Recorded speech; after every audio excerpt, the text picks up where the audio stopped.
हरिशरण हरि ओम तत्सत। श्रीमते रामचंद्राय नमः।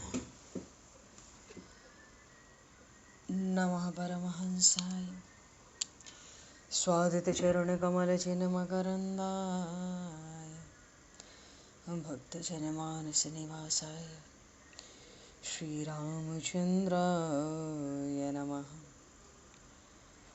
वंशीविभूषितकरान्नवनीरदाभात् पीताम्बराधरुणबिम्बफलाधरोष्ठात् पूर्णेन्दुसुन्दरमुखादरविन्दनेत्रात् कृष्णात् परं किमपि तत्त्वमहं न जाने। वसुदेवसुतं देवं कंसचारूढमर्दनं देवकी परमानन्दं कृष्णं वन्दे जगद्गुरुं। गङ्गातरङ्गरमणीय जटाकलापं गौरीनिरन्तरविभूषत वामभागं नारायणप्रियं अनङ्गमदापहारं वाराणसीपुरपतं भज विश्वनाथं। प्रह्लादनारदपराशरपुण्डरीक व्यासि अम्बरीशशुकशौनकभीष्मदालभ्यान् रुक्माङ्गद अर्जुन वसिष्ठविभीषणादीन् एतानहं परं भागवतान् नमाम्यहम्। भक्त भक्ति भगवंत गुरु चतुर्नाम वपुए तिनके पद वंदन किए नाशहि विघ्न अनेक। बंदहु गुरुपद गंज कृपा सिंधु नररूप हर महामोह तम पुंज जासु वचन रवि कर।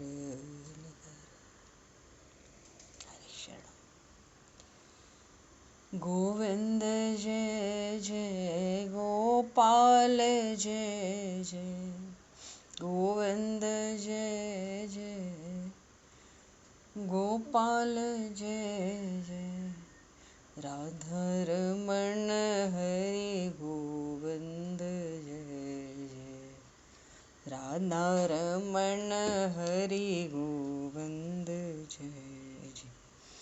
श्री राम जय जय ऋषिकेश जय जय श्री राम जय जय ऋषिकेश जय सीतारमण राम रघुनाथ जय जय सीतारमण राम रघुनाथ जय जय।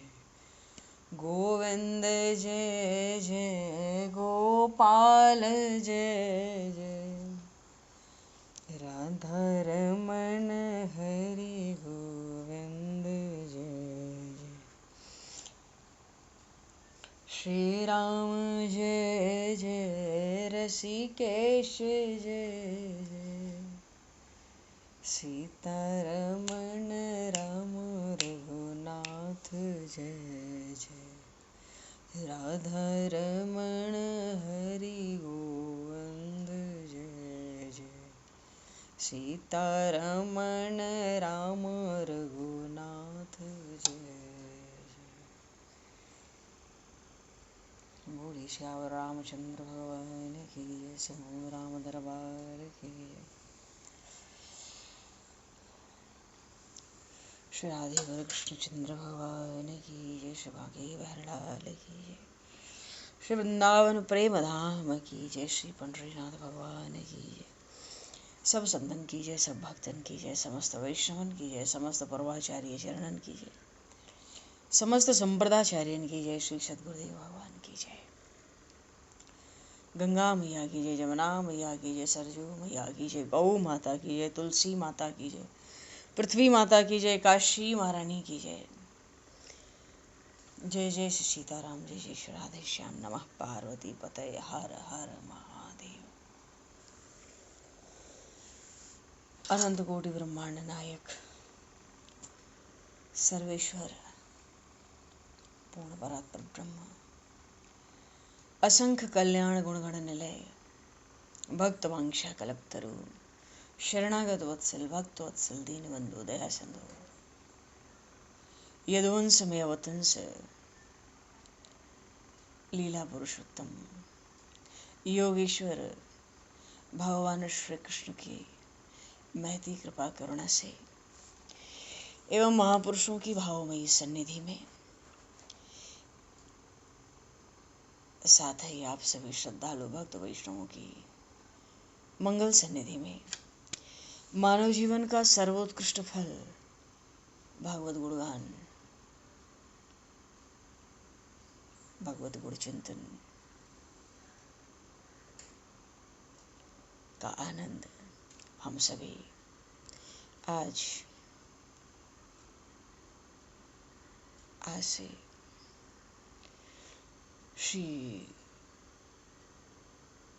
श्रीमद् भगवद गीता के चिंतन के माध्यम से प्राप्त करने जा रहे हैं। सर्वप्रथम आप सभी भक्तजनों के श्री चरणों में भगवत भाव से सादर वंदन, सादर नमन। आप सभी को यथा योग्य जय श्री राम, जय जय श्री राधे, हरि शरणम, जय श्री जय हो।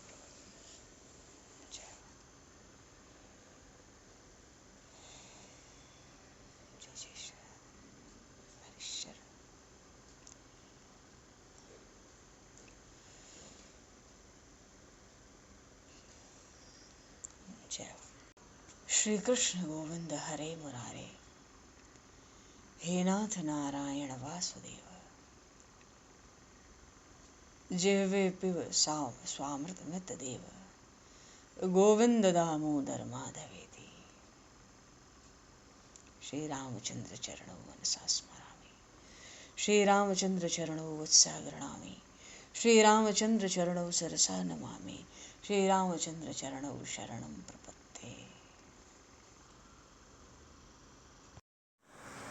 पूर्व प्रसंग में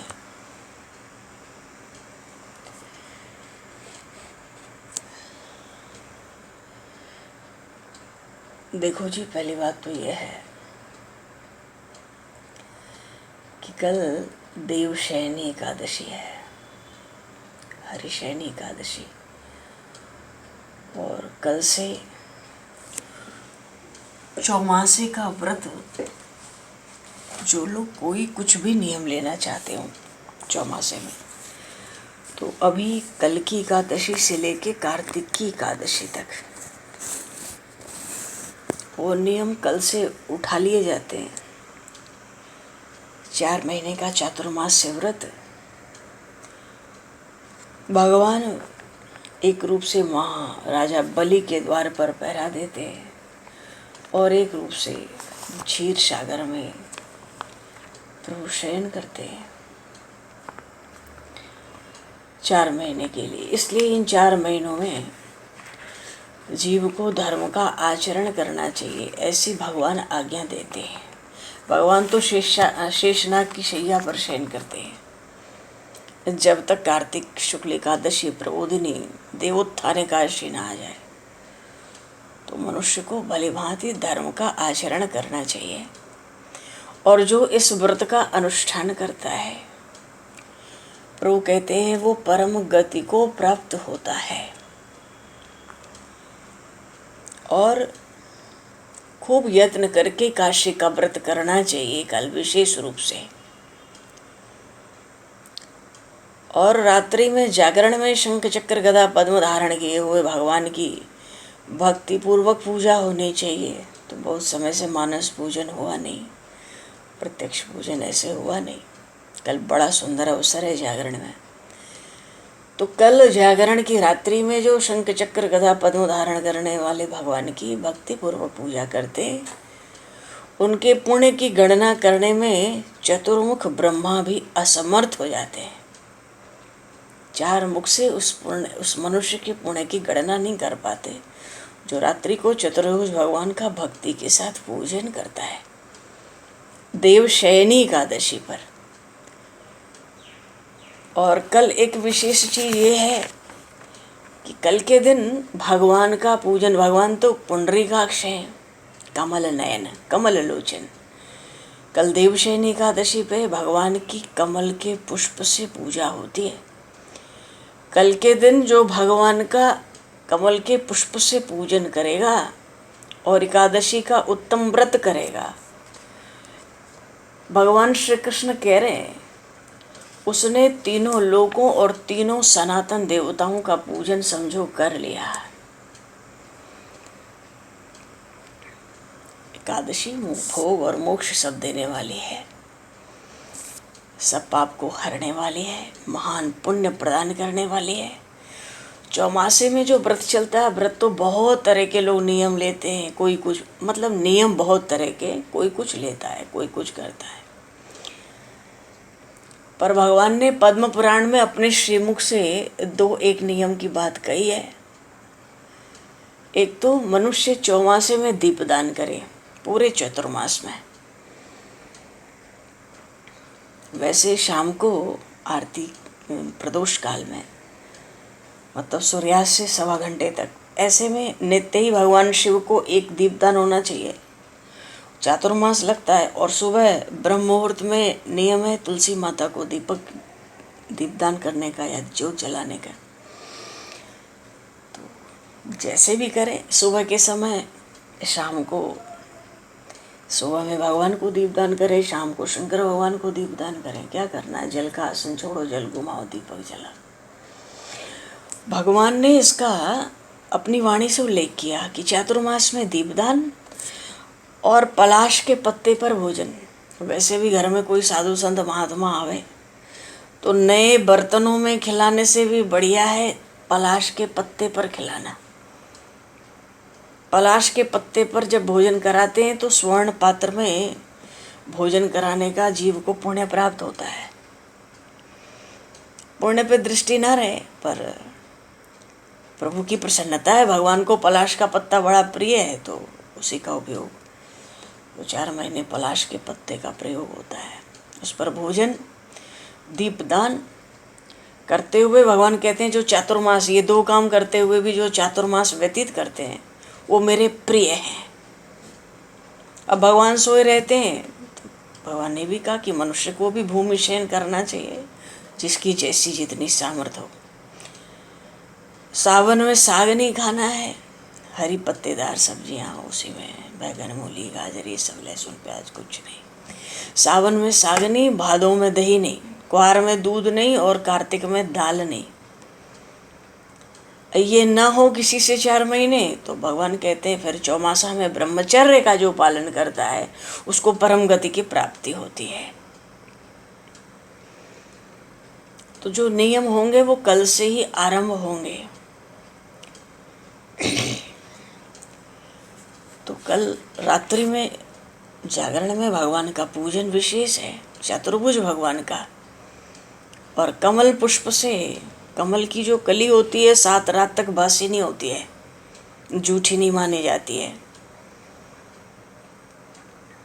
उसको ठंडक में रख दें तो एकदम बढ़िया रहती है। तो कल करना चाहिए पूजन। चलो जी, बोलिएगा श्री महारानी की जय। ये तो चातुर्मास की थोड़ी सी बात हुई। वैसे संपूर्ण चातुर्मास ही धर्म के आचरण से भगवान कहते हैं इसका पालन होना चाहिए। धर्म का आचरण करते हुए व्यतीत करना चाहिए। मानो अधर्म से, पाप से, पापाचार से दूर रहना चाहिए, सावधान रहना चाहिए, क्योंकि भगवान योग निद्रा में है। बोलिएगा श्री महारानी की जय। श्रीमद् भगवद गीता जी की जय। तो भगवान पूर्व प्रसंग में भगवान श्री कृष्ण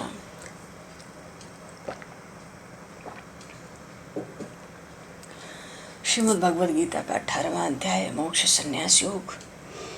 इसमें प्रभु ने मुख्य रूप से बताया संन्यास और त्याग का भेद और विविध कर्मों का स्वरूप।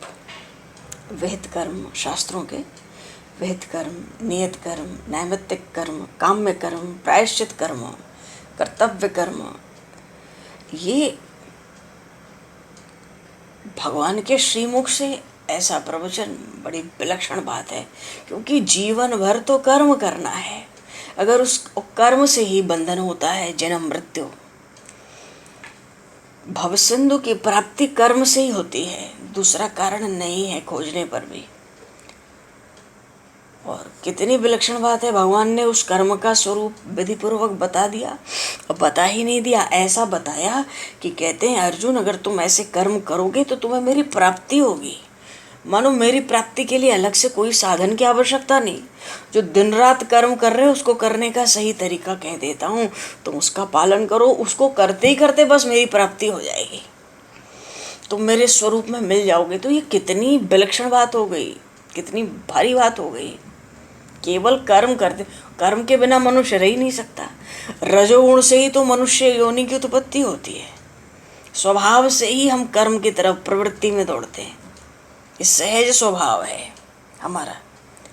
भगवान कहते हैं इसी कर्म को करने के तरीके से करो, कुछ अलग से नहीं करना है, परमात्मा की प्राप्ति होगी। पार हो गए।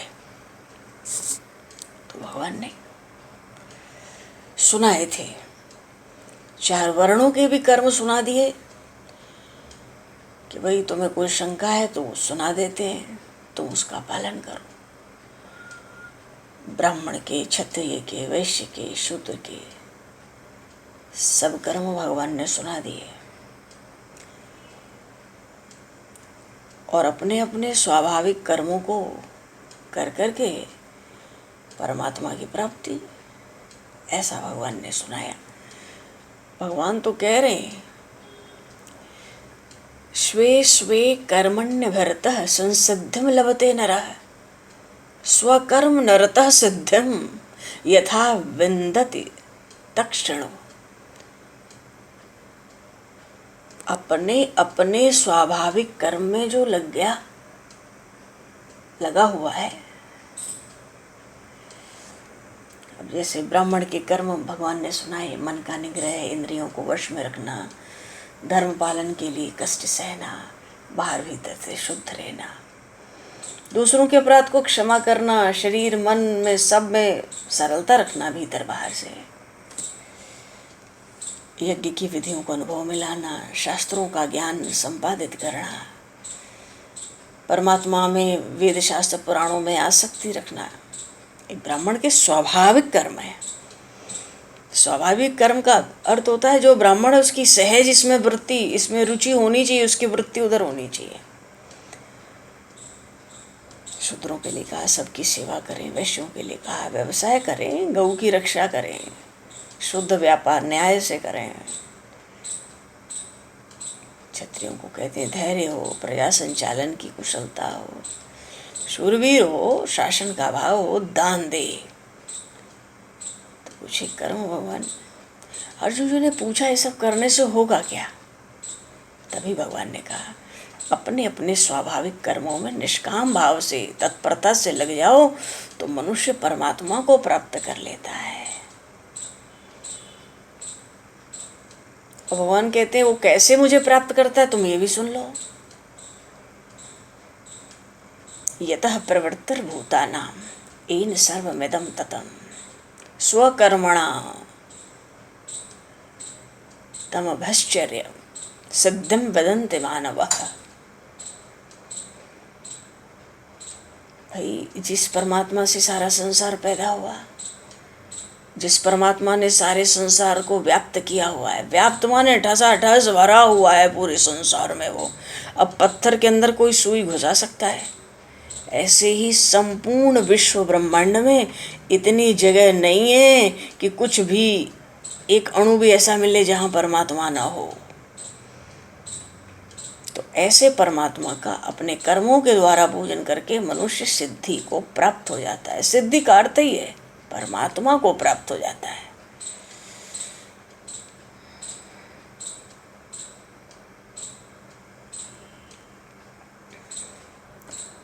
परम सिद्धि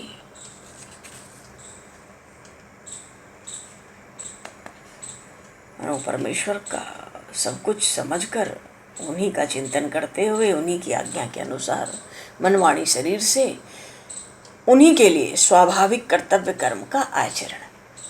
तो ये कर्तव्य के द्वारा भगवान का पूजन हो गया।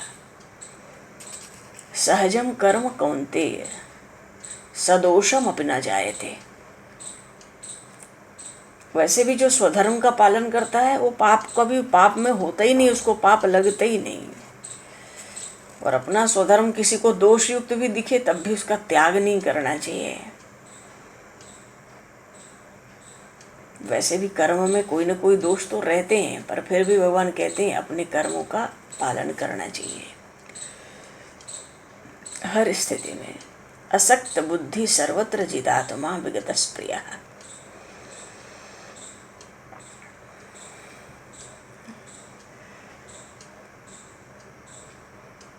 यहाँ पर भगवान ने कुछ ज्ञान निष्ठा की बात की है 7-8 श्लोकों में। तो भाई जो ज्ञानी होता है, पहले भी प्रसंग आए हैं सांख्य योग के, कहीं आसक्ति होती नहीं, शरीर वश में रखता है, किसी बात की परवाह करता नहीं, तो उसके जो सब कर्म है अकर्म हो जाते हैं, उसको कर्मों का दोष ऐसे नहीं लगता है, अंतःकरण शुद्ध हो जाता है। ब्रह्म की उपासना में सब कुछ परमात्मा है, वो उसी ध्यान में उसी भाव में बैठता है। इसको कहते हैं ज्ञान की परानिष्ठा।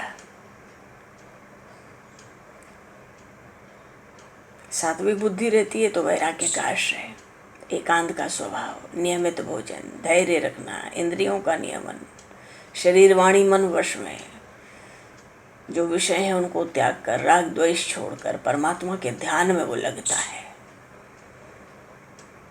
अब वहाँ पे अहंकार, हट, घमंड, काम, क्रोध, परिग्रह ये सब त्याग देता है, सब नहीं होता, ममता नहीं होती, शांत होकर परमात्मा की प्राप्ति का पात्र हो जाता है। और फिर अगर प्राप्त हो गया, ऐसा साधक हो गया ज्ञान मार्ग का, तो कोई शोक नहीं, कोई इच्छा नहीं, सब प्राणियों में संभाव। भगवान कहते हैं ऐसे को, ऐसे ज्ञानी को मेरी पराभक्ति प्राप्त होती है। तो पराभक्ति क्या है? भगवान की पराभक्ति प्राप्त हो जाए जीव को तो क्या होता है? भगवान कहते हैं मैं जो कुछ हूँ, मैं जैसा हूँ, इस तत्व को जानकर तत्काल मेरे में ही प्रवेश कर जाता है।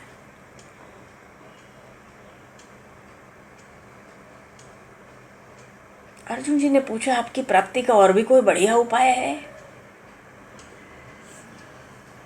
भगवान कहते हैं हाँ, बहुत बढ़िया बढ़िया उपाय है। ज्ञान निष्ठा बताकर यहाँ से भगवान ने अपनी अनन्य भक्ति, निष्काम भाव से भगवान ने अपनी भक्ति की महिमा सुनाई जी।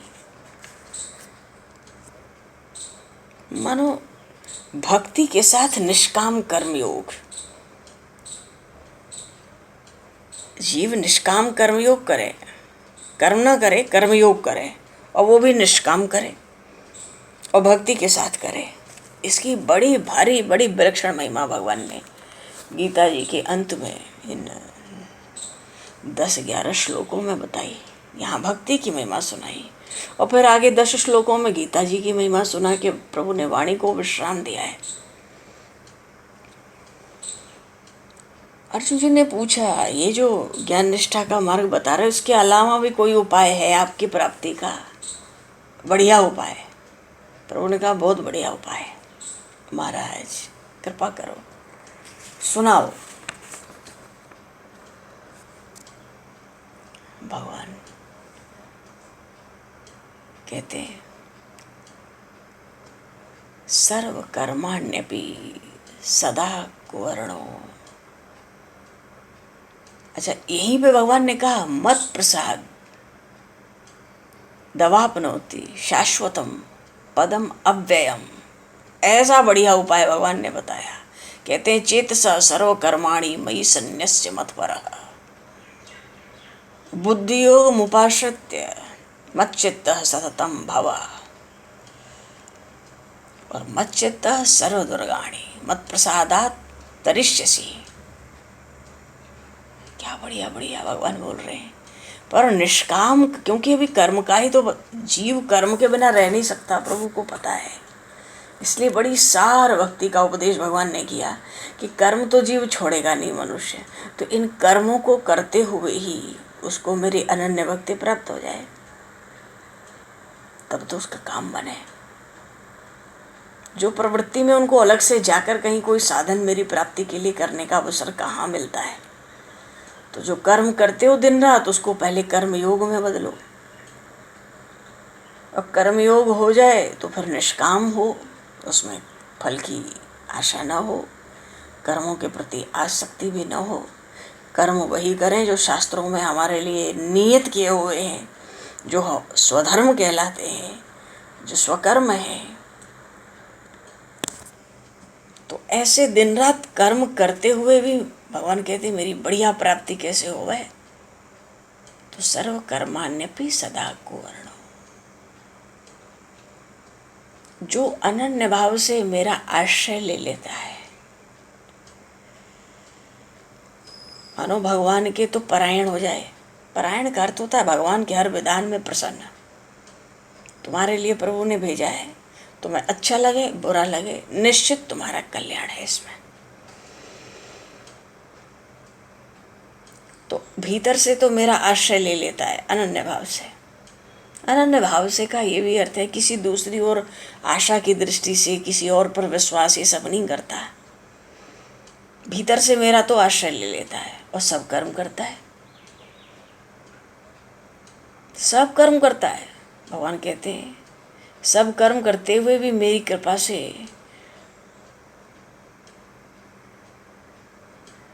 जो सनातन अविनाशी परम पद है वो उसको प्राप्त कर लेता है। सब कर्म करते हुए केवल भीतर से मेरा आश्रय मेरे पर है। अर्जुन जी ने पूछा कि अरे ये, सोचा कि ये बात तो बड़ी सरल है, ज्ञान की बात में तो बहुत बात थी, यहाँ तो एक ही बात है कि आपका आश्रय हो, जो कर्म कर रहे हैं सब करते रहें, आपका अनन्य आश्रय बना रहे तो आप ही की प्राप्ति होगी। अर्जुन जी ने सीधा पूछा तो मुझे क्या करना चाहिए। उन्होंने सोचा इससे बढ़िया अवसर क्या होगा। भगवान ने भी कहा चेतसा सर्व कर्माणि मयि सन्न्यस्य मत्परः। अरे भैया तू तो केवल मेरे परायण हो जा और जितने कर्म हैं अपने चित्त से मन से मुझे अर्पित कर दे। कर्म करता चल, मुझे अर्पित करता चल। देखो जीव वैसे भी कर्म नहीं करता। कर्म तो प्रकृति के कार्य 3 गुण करते हैं, सतरजतम, हमारे शरीर को निमित्त बनाकर। तो हे प्रभु ये सारा दिन ये 3 गुण हमारे शरीर को निमित्त बना के जो जो कर्म करते हैं सब तेरे अर्पण, न मम, वो मेरे नहीं है। तो भगवान कहते हैं अपने सब कर्म तो मुझे देता चल। दे देगा तो फल की आशा नहीं करेगा। कर्मों में आसक्ति नहीं चाहिए। ऐसा कोई कर्म न रहे कि ना करें, दिन भर में तो रह नहीं सकते। ये कर्मों की आसक्ति है, ये तो कर नहीं है हमें कुछ हो जाए, नहीं। जो स्वधर्म है बस चुपचाप उसका निष्काम भाव से बिना फल चाहे, बिना आसक्ति रखे उसका पालन करो और सब परमात्मा को अर्पित कर दो। और इसका अर्थ ये हुआ, भगवान कहते हैं ना बुद्धि योग मुपाश्रित्य मत चित्त सततम भव। कहने का अर्जुन जी ने पूछा प्रभु मुझे क्या करना चाहिए, अब मेरी बात करो इस समय। प्रभु ने कहा तुम तो अपने सब कर्म, अपने सब पदार्थ, जो वस्तु तुम्हें अपनी लगती है, अरे ये हमारा है, ये भी मेरा है, और जितने तुम कर्म करते हो वो उस कर्म से और पदार्थ से अपनापन हटा लो, अपना संबंध तोड़ लो,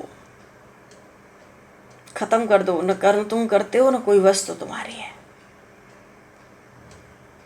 तो जब संबंध हटा लोगे तो फिर समता धारण करो, सब में एक ही परमात्मा है।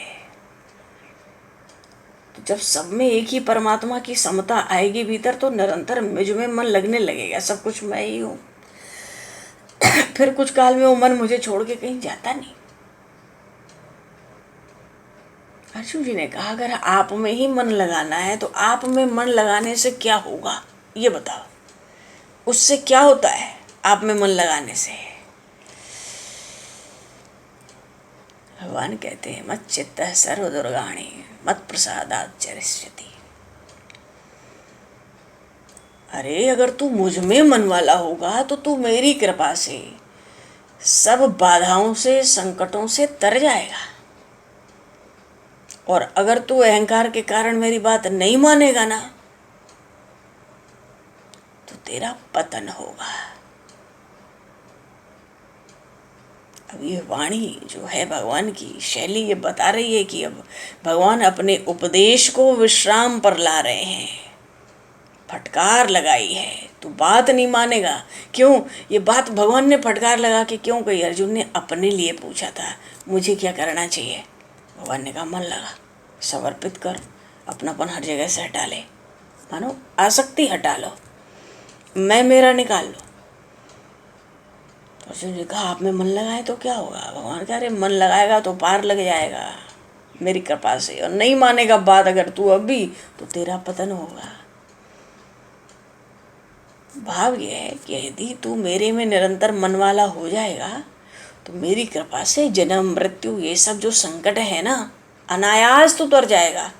इसके लिए तुझे अलग से कुछ उपाय अनुष्ठान नहीं करना है, जब तब व्रत, तुझे तो केवल मुझ में मन लगाना है।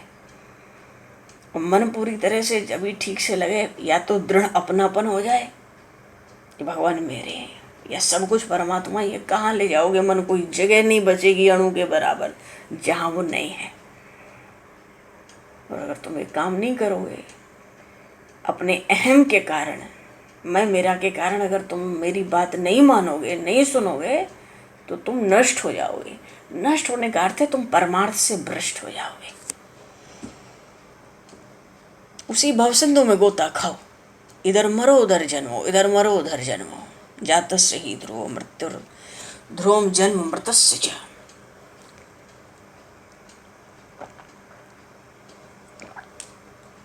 तीसरे अध्याय में भगवान ने कहा था जन्मे हुए की मृत्यु निश्चित है, मरे हुए का जन्म निश्चित है। अर्जुन जी को देखो ना, अभी भी भगवान से पूछते हैं आप कहते हो कि पतन हो जाएगा, अहंकार के कारण आपकी बात नहीं सुनूंगा, तो पतन कैसे होगा?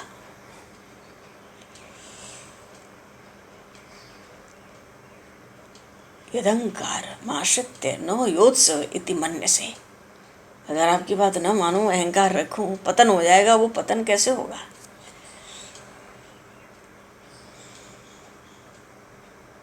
भाई तू अहंकार का आश्रय लेगा तो तू तेरा जो युद्ध न करने का निश्चय किया है तूने, ये अहंकार के आश्रय से तेरा वो निश्चय झूठा है। क्यों? तेरा स्वभाव, तू क्षत्रिय है स्वभाव से, और मैंने क्षत्रियों के स्वाभाविक कर्म कहे, वो तेरे क्षत्रिय होने के जो स्वाभाविक कर्म है ना वो तुझे युद्ध में लगा देंगे। इसलिए कुंती नंदन अर्जुन तुमसे कहता हूं, जो जीव जिस वर्ण में आता है वो स्वभाव से ऐसे कर्मों से बंधा होता है। यदि तू मोह के कारण युद्ध नहीं करना चाहता तो तू अपने क्षत्रिय छात्र स्वभाव के परवश होकर, विवश होकर युद्ध करेगा, तू खुद करेगा। अर्जुन जी को देखो, भगवान से कह रहे हैं वो मेरा जो क्षत्रिय होने का स्वभाव है वो कैसे मुझे जबरदस्ती युद्ध रूप कर्म कराएगा महाराज, ये सुनाओ। भगवान कहते हैं स्वभाव जीन कौनते निबद्ध स्वेन कर्मणा। अर्जुन, वो एक अंतर्यामी ईश्वर सब प्राणियों के हृदय में स्थित है। वो अपनी माया से इस शरीर के यंत्र पर आरूढ़ हो जाता है, चढ़ जाता है, और सब प्राणियों को उनके उनके वर्ण स्वभाव के अनुसार घुमाता रहता है। परबस जीव स्वबस भगवंता, जीव अनेक एक श्रीकंता।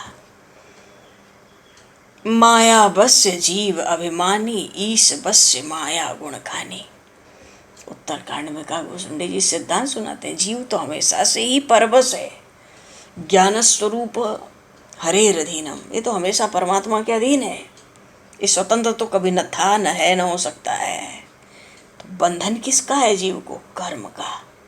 इसलिए इस 18वें अध्याय में जो भगवान ने मोक्ष संन्यास योग कहा, इसकी बड़ी भारी विशेषता है कि निरंतर अपना काम करते हुए भगवान कहते हैं अलग से कुछ मत करो, मेरी प्राप्ति होगी।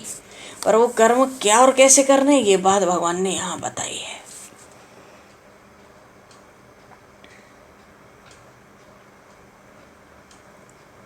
आनंद से सहज प्राप्ति चाहते हो तो मुझ में मन लगा दो, फिर सब कर्म करो और कर्म मुझे अर्पित कर दो, किसी वस्तु को अपना मत मानो, और नहीं तो तुम्हारा पतन होगा।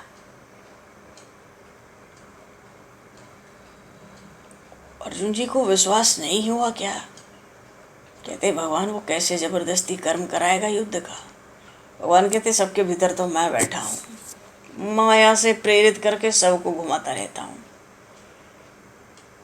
अर्जुन जी समझ गए स्वतंत्र तो यही है, हम लोग तो विवश हैं, परवश हैं, पराधीन हैं। जब हृदय में यही बैठे हैं, क्योंकि विश्व रूप तो इन्होंने ही दिखलाया, विभूतियाँ इन्होंने गिनाई, जब हृदय में यही बैठ के घुमा रहे हैं अनंत विश्व ब्रह्मांड को, तो हम तो परवश हो गए, इनके अधीन हो गए। फिर अर्जुन जी ने प्रभु से पूछा, अब प्रभु ये बताइए कि ये जो जीव परवश है आपसे, आपकी माया से, योग माया से, इस परवस्था से, विवस्था से छूटने का कुछ उपाय है हमारे लिए?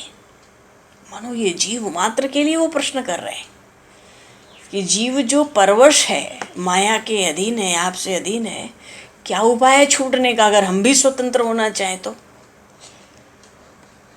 क्या उपाय है? भगवान कहते एक ही उपाय है, नाथ सुनाओ, तमेव शरणम गच्छ सर्वभावेन भारत।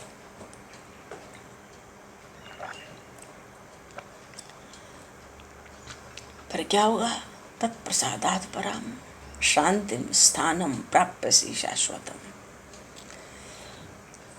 अगर तुम परवश हो, बंधन माया इनसे छूटना चाहते हो, तो एक ही उपाय है, मेरी शरण आ जाओ। अनन्य शरण परमेश्वर की क्या है? अनन्य शरण। उस अनन्य शरण का स्वरूप क्या है? भगवान तो कहते हैं कि भाई तुम सर्वभाव से अंतर्यामी ईश्वर की शरण में चले आओ, फिर उस ईश्वर की कृपा से तुझे संसार से उपरति हो जाएगी, अविनाशी परमात्मा के परम पद की प्राप्ति हो जाएगी। और ये तो मैं तुमसे गोपनीय से गोपनीय शरणागति के रूप में तुमसे ज्ञान कह दिया। भगवान कहते हैं कह दिया। ये गोपनीय से गोपनीय शरणागति का ज्ञान है। मेरी अनन्य शरण हो जाओ, फिर कोई न कर्म का बखेड़ा न ज्ञान का बखेड़ा, कोई बखेड़ा बचेगा ही नहीं, कुछ करना बचेगा ही नहीं। अगर तुम अनन्य शरण हो जाओ तो ये तो गोपनीय से गोपनीय ज्ञान है। तो अनन्य शरण का क्या भाव है कि भाई भीतर जो लज्जा है या भय है, मान बढ़ाई है, वो आ सकती है, इनको तो छोड़ो पहले। फिर जो अपने शरीर और संसार में जो मैं मेरा बंधा हुआ है, इससे भी खाली हो जाओ। खाली होने का अर्थ छोड़ेंगे कैसे? उपेक्षा कर दें। उपेक्षा न कर सके तो उदासीन हो जाएं, और फिर केवल एक परमात्मा का परम आश्रय, वही परम गति, उसी को सर्वस्व समझना, अनन्य भाव से, बड़ी श्रद्धा से, बड़ी भक्ति से, बड़े प्रेम से निरंतर भगवान के नाम गुण प्रभाव का स्वरूप का चिंतन करते रहना, भगवान का भजन, भगवान का स्मरण रखे रहना, भगवान की आज्ञा के अनुसार कर्तव्य कर्मों का निस्वार्थ भाव से केवल भगवान के लिए ही आचरण करना। यह है भगवान की अनन्य शरण का स्वरूप। और तू अनन्य शरण हो गया तो उस परमात्मा की कृपा से परम शांति को, सनातन परम धाम को प्राप्त होगा। केवल इतना ही कर। भगवान कह रहे ये तो मैंने इति ते ज्ञानम आख्यातम गुह्या गुह्यतरम मया, ये तो मेरा गोपनीय से भी अत्यंत गोपनीय ज्ञान है जो अब मैंने तुझसे कह दिया। और ये ज्ञान बड़ा रहस्य युक्त है, इसलिए तू अच्छी तरह से विचार करे।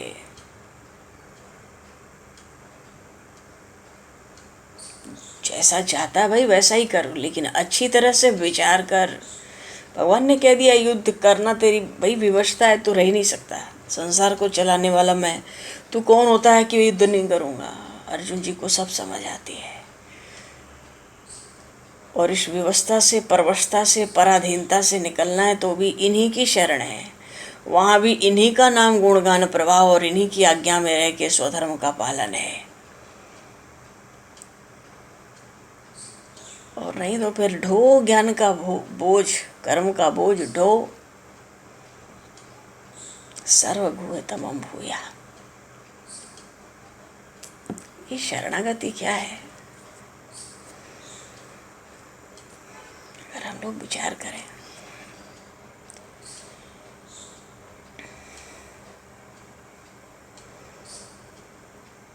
शरणागति में भगवान बार बार क्या कहते हैं, क्या कहना चाहते हैं? ये भजन के नाम पे शरणागति ये आती है, इसकी क्या विलक्षणता है? जैसे कोई नौकरी करने जाता है, कोई नई नौकरी कोई पकड़े, काम धाम, तो भाई क्या क्या वेतन मिलेगा, वो तो जमना चाहिए। जब बड़े बड़े लोगों के यहाँ लोग नौकरी करते हैं तो उनको पैसा तो बहुत बढ़िया मिलता है, साथ में सुविधाएं भी बहुत मिलती हैं। मालिक कहता है भाई तुम हमारी नौकरी करोगे तो तुम्हें पैसा तो हम बहुत देंगे, सबसे ज़्यादा देंगे, तुमको आने जाने की सुविधा भी देंगे, तुम्हें रहने का घर भी देंगे, तुम्हें खाने पीने पहनने ओढ़ने का सामान भी देंगे। लगता भाई चलो ठीक है, तो बहुत है, कितना खर्चा बच गया उसी में हो जाएगा। जब बड़े के यहाँ नौकरी होती है, जो बड़े का नौकर होता है तो बड़ा आदमी है ना, वो पैसा तो देता ही, वो तो सब जगह मिल रहा है, थोड़ा बढ़ा के दो, बड़ा आदमी है। फिर वो इतनी सुविधा दे देता है और नौकर सोचता है कहीं जाने की ज़रूरत ही नहीं है, यहाँ तो ऐसी नौकरी है जी, पैसा भी बढ़िया है और आना जाना खाना पीना सोना सुरक्षा कुछ सोचना ही नहीं, आंख बंद करके इसकी नौकरी करो। भगवान भी कहते हैं शरणागति क्या है, ये बार बार भगवान क्यों कह रहे हैं? अभी तो 2-3 बड़े मधुर श्लोक हैं पीछे इसमें, ये बार बार भगवान क्यों कहते हैं? भगवान कहते हैं अगर तुम मेरा भजन करोगे ना तो मैं भी तुम्हारी रक्षा करूँगा, और रोटी कपड़ा मकान सब मैं तुम्हें दूंगा, तुम्हारी देखभाल भी मैं ही करूँगा, तुम्हारी हर आवश्यकता की पूर्ति भी मैं ही करूँगा। लोभ देते हैं भगवान भजन का, तुम भजन करो, मेरा ही भरोसा रखना, इधर उधर मौके पर देखना नहीं, संकट आने पर फिर तो मैं छोड़ देता हूँ। मोरदास कहाई नरासा, कहो तो कहें कहा विश्वास है। फिर उसको क्या विश्वास है मुझ पर? अच्छा, जो भजन नहीं करता उसको भी तो भगवान सब देते हैं, दाता ही वही है, सबका भरण पोषण, वो तो जगत के बंधु, सबके प्राणों के रक्षक, जीवन के रक्षक, सबका आश्रय, वो तो सभी को देते हैं। फिर भजन क्यों करें जब बिना भजन किए ही वो सबको दे रहे हैं? जो अभिमानी होता है वो स्वीकार नहीं करता, फिर भी भगवान देते हैं। क्यों? ममैवांशो जीवलोके, भगवान कहते हैं तो मेरा ही, क्या करें। लड़का कितना भी बुरा काम करके आ जाए और उसके बाप के आगे ले जाकर 100 बात 100 आदमी सुनाए, तुम्हारा लड़का ऐसा ही है, वो बाप सिर पे हाथ पीट लेगा, सिर झुका के बैठेगा सबके बीच में, नज़र नीचे होगी, पर एक बार भी ये नहीं कह सकता कि मेरा नहीं है। भगवान कहते हैं सब मम प्रिय, सब मम उपजाए, जीव तो मेरा ही है, ईश्वर अंश जीव अविनाशी, ममैवांशो जीव लोके। तो हर जीव परमात्मा का है, वो कर्म कुछ भी करे, हम कितना भी जीवन में बुरा ही कर्म करें तो कर लें, पर भगवान ये नहीं कह सकते मेरा नहीं है। अब क्या करें? 100 आदमी में मुंह लटका के बैठ जाएंगे, पर ये नहीं कह सकते कि ये मेरा नहीं है। तो भगवान तो सभी के लिए करते हैं, तो हम क्यों भजन करें?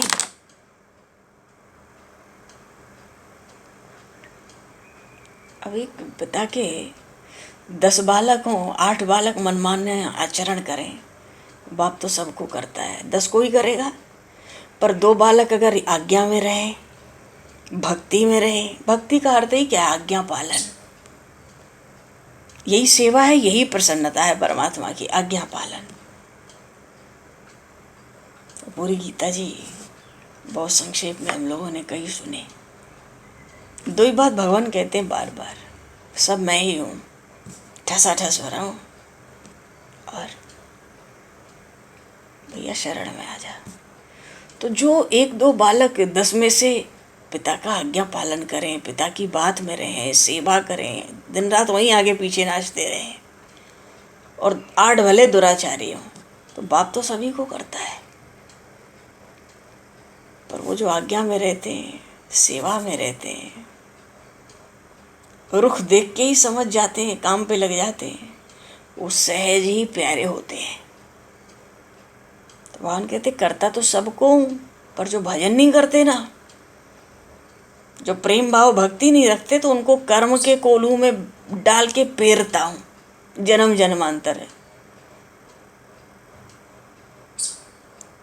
और जो आज्ञा में रहते हैं, सेवा में रहते हैं, आदर करते हैं कि हम इतने बड़े हो गए, बाप सब कुछ करता है, उन पर मेरी सहज कृपा रहती है, दृष्टि रहती है। उनको तो चरणों के पास ही रखता हूँ, अपने धाम में रखता हूँ, स्वीकार करता हूँ। और फिर ये जो गलत काम करते हैं तो दंड तो देना ही पड़ता है।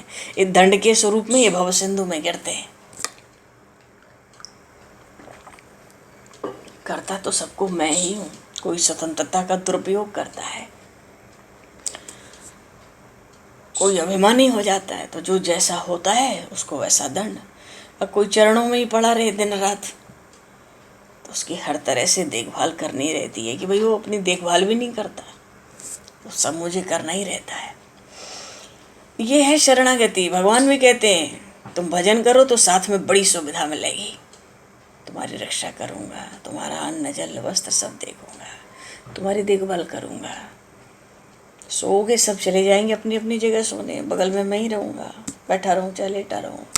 मैं तो एक क्षण भी जीव को अपने नहीं छोड़ता। कोई आदर करे तब तो। भगवान कहते हैं ये शरणागति की बात पर कहीं भगवान ने इन शब्दों का प्रयोग गीता जी में नहीं किया, अभी तक कहीं नहीं किया। गुह्या गुह्यतरम ज्ञानम सर्वगुह्यतमं भूयः।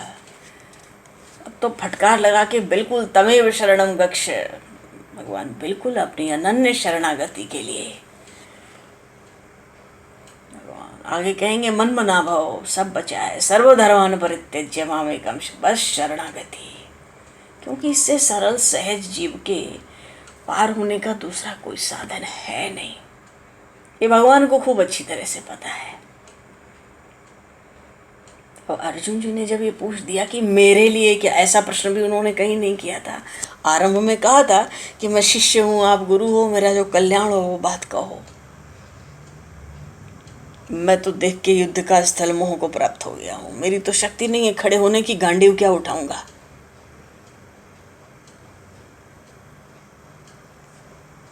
और अंत में फिर कहते हैं मेरे लिए क्या है। अरे तुम क्या कोई खास हो जो सबके लिए, वही तुम्हारे लिए है। सब कर्म मुझे अर्पित करो, हर पदार्थ से आसक्ति हटाओ, अनन्य भाव से मेरी शरण ले लो।